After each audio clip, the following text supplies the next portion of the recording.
இது ஃபர்ஸ்ட் மலேசியாவின் செய்திகள் உங்களுக்காக.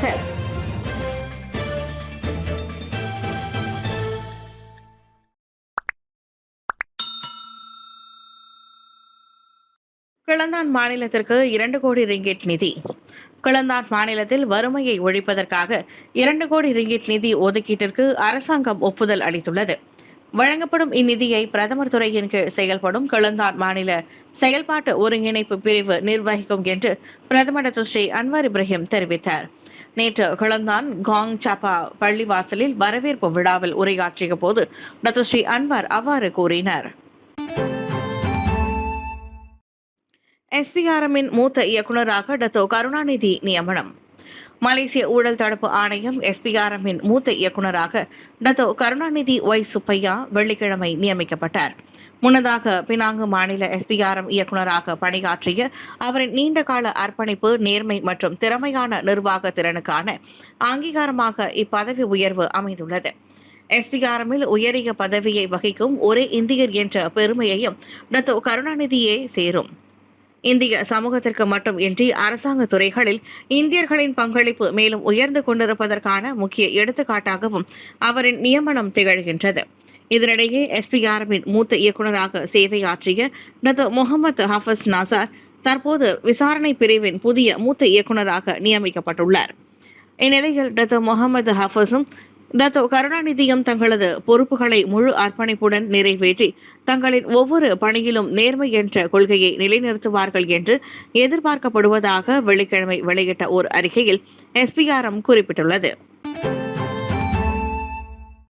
ஊடகவியலாளர்களுக்கு 300 லிட்டர் பெட்ரோல் MTEN கூட்டத்தில் சமர்ப்பிக்கப்படும். பதிவு செய்யப்பட்ட ஊடகவியலாளர்கள் தொடர்ந்து 300 லிட்டர் RON 95 பெட்ரோல் ஒதுக்கீட்டை பெறுவதற்காக சிறப்பு விலக்கு வழங்க வேண்டும் என்ற ஊடக சங்கத்தின் பரிந்துரையை வரும் செவ்வாய்க்கிழமை நடைபெறும் தேசிய பொருளாதார நடவடிக்கை குழு MTEN கூட்டத்தில் சமர்ப்பிப்பதற்கு தாம் தயாராக உள்ளதாக தொடர்பு அமைச்சர் டாக்டர் ஃபாமி ஃபாட்சில் தெரிவித்தார். தற்போதைக்கு 200 லிட்டர் அளவில் வழங்கப்பட்டு வரும் தற்காலிக ஒதுக்கீட்டிற்கு மாறாக ஊடக பணியாளர்கள் மாதத்திற்கு 300 லிட்டர் ஒதுக்கீட்டை தொடர்ந்து பெறுவதற்கான விண்ணப்பம் அப்பரிந்துரையில் தொடங்கியுள்ளதாக அவர் கூறினார்.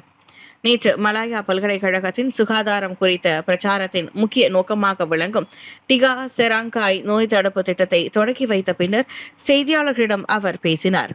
ஊடக பணியாளர்கள் முன்னர் பெற்று வந்ததைப் போலவே 300 லிட்டர் RON 95 பெட்ரோல் ஒதுக்கீட்டை தொடர்ந்து பெறுவதற்கு சிறப்பு விலக்கு அளிக்குமாறு மலேசிய ஊடக மன்றங்களுக்கான சங்கம் GKMM வெள்ளிக்கிழமை அரசாங்கத்திடம் கோரிக்கை முன்வைத்திருந்தது.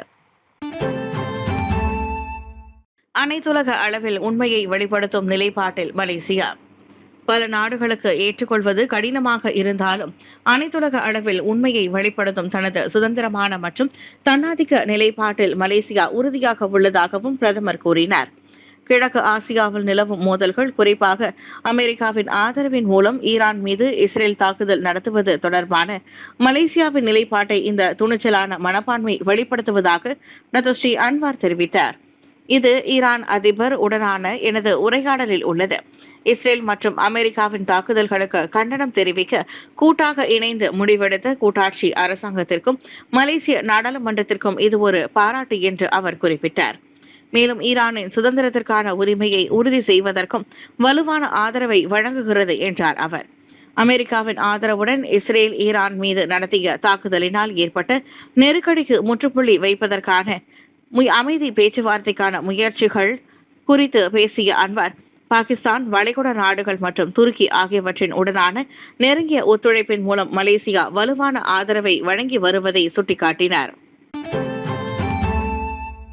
வியூக வட்டார மையமாக உருவெடுக்கும் ஆற்றலை LTSIP கொண்டுள்ளது. LTSIP எனப்படும் சுல்தான் இஸ்மாயில் பெட்ரா விமான நிலையம் தெற்கு தாய்லாந்து சந்தை உட்பட ஒரு வியூக வட்டார மையமாக உருவெடுக்கும் ஆற்றலை கொண்டுள்ளது. முறையான வியூக திட்டமிடலின் மூலம் LTSIP-யில் இருந்து சிங்கப்பூர், ஜகார்த்தா மற்றும் பாங்காக் போன்ற முக்கிய நகரங்களுக்கு அனைத்துலக போக்குவரத்து வலையமைப்பை உருவாக்குவது கிளந்தான் மாநிலத்திற்கு பெரும் பொருளாதார நன்மைகளை கொண்டு வரும் என்று பிரதமர் டாக்டர் ஸ்ரீ அன்வார் இப்ராஹிம் கூறினார். இது போன்ற போக்குவரத்து உள்கட்டமைப்பின் வளர்ச்சிக்கு ஆதரவளிப்பதில் ஒரு திறந்த அணுகுமுறையை கையாள்வதன் மூலம் உள்ளூர் மக்களுக்கு மட்டுமின்றி நாட்டின் ஒட்டுமொத்த பொருளாதார வளர்ச்சிக்கும் அது பங்களிக்கும் என்று நிதி அமைச்சருமான டாக்டர் ஸ்ரீ அன்வார் கூறினார். இந்த வசதியை பயன்படுத்திக் கொள்ளும் மக்களின் தேவைகளை பூர்த்தி செய்வதை தவிர பொருளாதார நடவடிக்கைகள், வர்த்தகம் மற்றும் சுற்றுலாவை அதிகரிப்பது நமக்கு அவசியமாகும். கிளந்தானில் உள்ள ஆற்றலை புறக்கணிக்க முடியாது அல்லது நாம் சிறிதளவு கவனமும் அக்கறையும் செலுத்தினால் புறக்கணிக்கப்படும் என்றார் அவர். நேற்று கிளந்தான் கோத்தபாருவில் நடைபெற்ற புதிய LTSIP முனைய திறப்பு விழாவில் கலந்து கொண்டு அவர் அதனை கூறினார். தற்போதைய இடப்பங்கீட்டு முறையை தேசிய முன்னணி தொடரும். விரைவில் நடைபெறவிருக்கும் மாநில மற்றும் பொது தேர்தல்களை எதிர்கொள்ள தற்போதுள்ள இடப்பங்கீட்டு முறையையே தேசிய முன்னணி தொடரும். இந்த விவகாரத்தை முன்னிட்டு தேசிய முன்னணியின் உறுப்பு கட்சிகள் உள்ளிட்ட கூட்டணி கட்சிகளுக்கான தொகுதிகளில் மாற்றங்கள் செய்ய வேண்டுமா அல்லது அவற்றை அதிகரிக்க வேண்டுமா என்பதை ஆராயும் பணியில் கட்சியின் பொதுச் செயலாளர் டாக்டர் சம்ரி அப்துல் ஈடுபடுத்தப்படுவார் என்று அதன் தலைவர் டாக்டர் அகமது சாஹித் ஹமிதி தெரிவித்தார். நமது ஒற்றுமையின் மூலமாக இத்தனை காலமாக தங்களுக்கு ஏற்ற பொருத்தமான தொகுதி பங்கீட்டை அவர்களால் பெற முடிந்ததையும் இது உணர்த்தும் என்றார் அவர். நேற்று கோலாலம்பூர் உலக வர்த்தக மையமான WTCKL இல் நடைபெற்ற மலேசிய இந்திய முஸ்லிம் காங்கிரஸ் கிமாவின் 46வது ஆண்டு பொதுக்கூட்டத்தை தொடக்கி வைத்த பின்னர் செய்தியாளர் சந்திப்பில் அவர் அவ்வாறு கூறினார். இதனிடையே நேற்றைய ஆண்டு கூட்டத்தில் கிமா முன்னெடுத்திருக்கும் 8 தீர்மானங்கள் அரசியல் ஒத்துழைப்பை வலுப்படுத்துவதிலும் கட்சியின் எதிர்காலத்தை நிர்ணயிப்பதிலும் துணை புரியும் என்று எதிர்பார்க்கப்படுகின்றது. அரசாங்கத்தில் வேலை செய்ய விரும்புவோர் தாதியர் துறையை தேர்ந்தெடுப்பது விவேகமானது. நாடு தழுவிய அளவில் அரசாங்கத்தில் 80,000 தாதியர்களும் தனியார் துறையில் 50,000 தாதியர்களும் பணிபுரிந்து வந்தாலும் இன்னமும் பல பிரதான மருத்துவமனைகளில் தாதியர்களின் பற்றாக்குறை இருந்து கொண்டுதான் உள்ளது.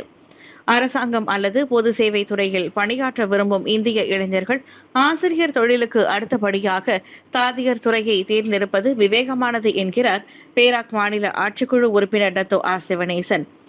இதுவும் மிகச்சிறந்த துறை. இத்துறையில் ஈடுபடுவதன் வழி இந்திய இளைஞர்களை தங்களின் வாழ்க்கையில் பல்வேறு ஏற்றங்களை அடையாளம் இது ஒரு பணியாக மட்டுமின்றி சிறந்த சேவையாகவும் அடையாளப்படுத்தப்படுகிறது. எனவே அதிகமாக இந்திய இளைஞர்கள் தயக்கமின்றி தேர்வு செய்யலாம் என்றார் அவர். அதேவேளையில் நாட்டின் நிபுணத்துவ மருத்துவர்களின் எண்ணிக்கையும் கணிசமாக குறைந்து வருவதால் அந்த இடத்தை பூர்த்தி செய்வதற்கும் அதிகமான மருத்துவர்கள் அரசாங்கத்திற்கு தேவைப்படுகிறார்கள்.